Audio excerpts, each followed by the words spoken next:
Requirement group templates is a tool that allows you to set up a selection process for resources to be booked on a work order. This selection process picks resources that are in possession of certain characteristics or skills or belong to a particular resource category or job role, such as accountants or salespeople or plumbers. The requirement group template is set up for a selection process and is then associated with an incident type for a specific job or service delivery. And as you know, the incident type is then associated with a work order. So when a work order that has this specific incident type associated to it is booked, the requirement group template fulfills the process of selecting the applicable resources that meet the requirements of that incident type and that was specified in the template. The advantage of using a requirement group template is that they select the available resources and combine a team that is more agile than a crew. Resources are associated with a crew for a period of time, which makes that association static, whereas this selection process in the resource requirement template is per work order booking and therefore much more dynamic. In this session, we are going to look at how to set up the resource requirement group template, how to associate them with the incident type, and then we'll book a work order and see how the resources are selected and assigned to the work order.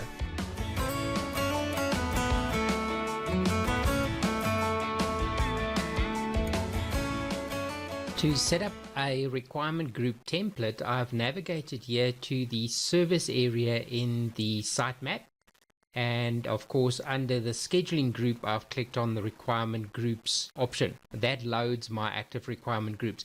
Now, the records that are displayed here are records that I've already ran. So they've already made their selection. So if I open number 54 here, you'll see that this was part of a booking and the selection has already been completed. What we want to do is at the top here, change our view to active requirement group templates, and then we go and click on new. I have given the record a name, DW maint text, so that will be our requirement group template. You'll see on the right hand side it indicates that this is a template, and it's simply because we've created a new record from the template view. Now at this point, I'm just going to click on save at the top, and that prepares the record for me. Now, in the table here at the bottom is where you go to set up the process for the selection. So basically here, what I want to do is give the process a name. Then I want to indicate that I wanted to select all or any of the following criteria as far as the resources are concerned. Then I want to indicate if the selection of resources needs to come from the same organizational unit or resource tree or location. So a resource tree belongs to the project management app, so it's not applicable to us, and location is a tag that I can add to the resources. So for us, we will mainly work with the organizational unit. I can also indicate the fulfillment preferences, which is the time slot during which a resource needs to be available, and that time slot of course is agreed with the customer.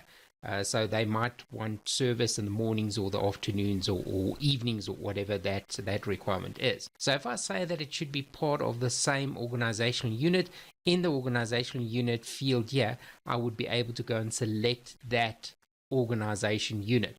Now, the big thing here is that you'll see the table is split into headings and then actual rows. So this is where it gets interesting using the table. Because you'll see that from organizational unit, the fields here do not actually allow me any kind of selection. So what I need to do here is with my heading selected, I need to go and add a requirement. And the requirement is an indication of the selection requirement that I'm gonna set. So first off, I've added a requirement here, so I'm going to change the name of that requirement. Okay, so name the dishwasher text, Now we go to the organizational unit, and you'll see because this is the requirement row, I can now go and select organizational unit, and it'd be the same organizational units that we saw on the resource records. So I'm just going to select that organizational unit there. Then I can get into the categories, which of course are my roles. So once again, there's my dishwasher technician role. And then my characteristics here, I can go and select the characteristics, same as what we had earlier. So dishwasher electronics and then dishwasher plumbing. And you'll see that those are indicated here.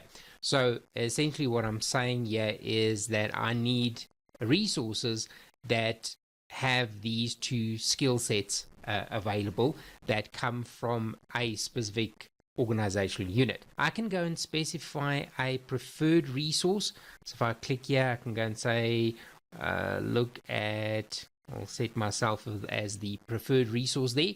I can sort the resources, and then of course when I am booking multiple resources, I can go and indicate the effort that I require. But in that case, I won't go and set a preferred resource. As soon as I go beyond one, it indicates that I'm requiring multiple resources to be working. So I'm just gonna stick to that for the moment. Okay, so I can go a lot more detailed here. So I can duplicate this requirement here. If I click back onto the heading, I can add a requirement, I can add a subgroup. So this can really be as intricate and as complex as you require it to be.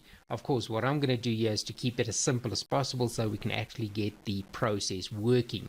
So at this point, I've got my selection criteria there, very simple selection criteria. I'm going to click on save at the top.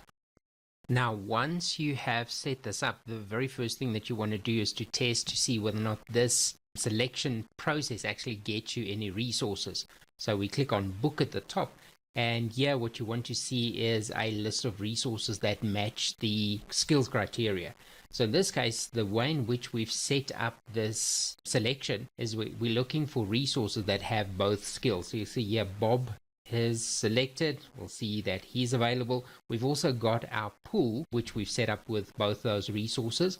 If I move on to the next page at the bottom here, you'll see there my resource comes up. So these are all the resources that have both of those skill sets. So I know that my selection process or criteria works. So I'm going to change this slightly. What I'm going to do here is to split the selection so that one requirement asks for the electronics skill and the next requirement asks for the plumbing skill. So I'm going to select the row here and just duplicate the requirement. Then on the first row, I'm going to remove the electronics requirement. And then on the second row, I'm going to remove the plumbing requirement. So now essentially what we're saying is we need all of these skills. So in my selection there, it says all.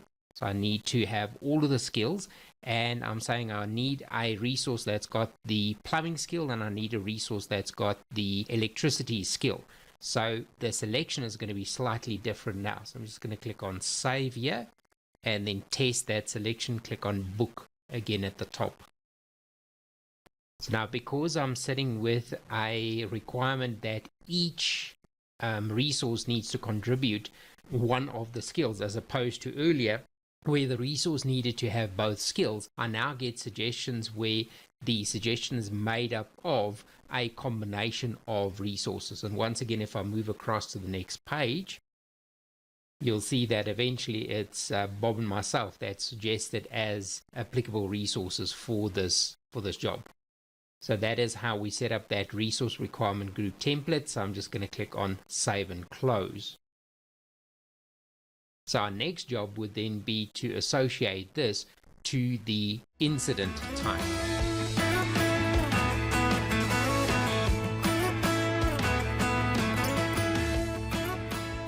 Now we've got our requirement group template set up. So what we're going to do is to associate that with the incident type. In order to do that, I've switched to settings, and then in settings under work orders, I want to go through to incident types. Now I have an incident type that has already been set up, so I'm just going to use that. and that is the dishwasher maintenance incident type here. I'll cover the setup of incident types in a next session.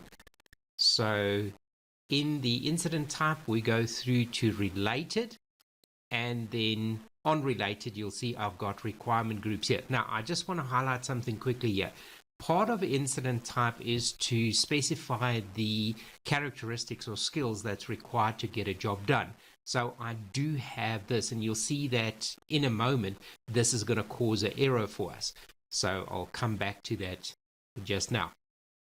So on related, I go through to requirement groups, and on requirement groups, I go and select new incident type requirement group, and I'm just going to do a short name there, just select that that's stored previously, and then I'm going to make the selection of my DW maintenance tech requirement groups. And when I click on save and close, you'll see here that it specifies that I cannot include a requirement group template and characteristics on the incident type. Reason being is that the requirement group template already does the selection, so it already is aware of the skills required of the resources. So we're going to go and remove those characteristics quickly. Let's discard the changes. I'm just going to remove the characteristics here. There we go. So those are out of the way. I'm going to click on save, make sure that we've got everything in place. Then we go back to related. We go to requirement groups. I go and click on new incident type requirement group. Give that a name again. Go and select the requirement group templates. And click on save and close. There we go. I've got my association done. So as you can see here on the incident type, just quickly looking at that, the incident type provides the product, services, the service task, or the to-do list, any inspections that's associated with the incident type, the characteristics or skills as we saw earlier, resolutions, the outcome of the resolved jobs, and so on. It also includes knowledge base articles that you can set up, so linked articles to support the technician. So the incident type is crucial to the effective setup and booking of a work order. Let's go and do that. We've got our incident type set up. Now we're going to go through to work orders. We're back in the service area, of course, the service area of the sitemap. We go through to work orders. I go and click on new at the top there. On the work order, first thing that I do here is to select the service account. We'll grab that service account of ours. Then the incident type, I just go straight to the incident type there, my dishwasher maintenance. Go and click on save at the top. Once again, the ease of setup of the work order is mainly based on the complete setup of that incident type record.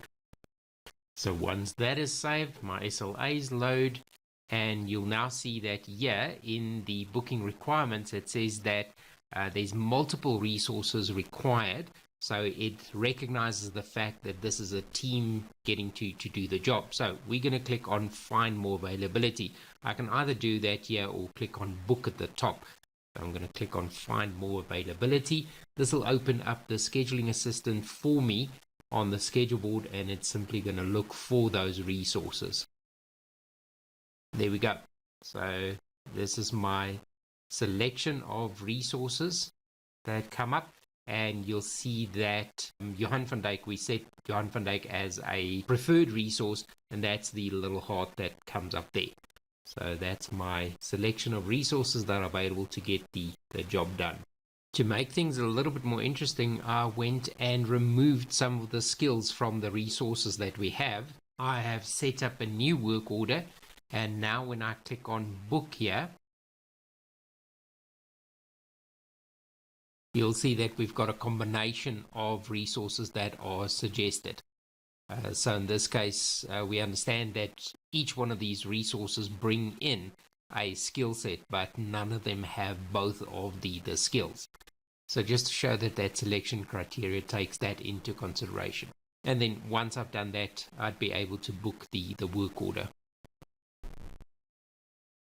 I'll select the time slot here at the top. That is for the 28th of May, 9 to 11. I'm just going to select that, click on book and exit. Once the booking is complete, if I go through to the schedule board, we're on the 28th here, so there's the booking for Bob, and here's the booking for Johan. So both of the resources are booked on their job, scheduled to complete that job.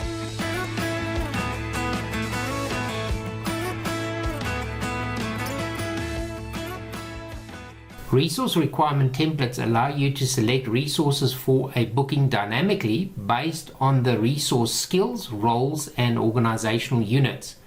Once the template is set up, it must be associated with the incident type. The incident type must not have characteristics associated to it, as the requirement template already takes into consideration the characteristics. The requirement template might suggest multiple resources to accommodate the requirements of the job. When you make the booking, bookings will be created for each one of the suggested resources.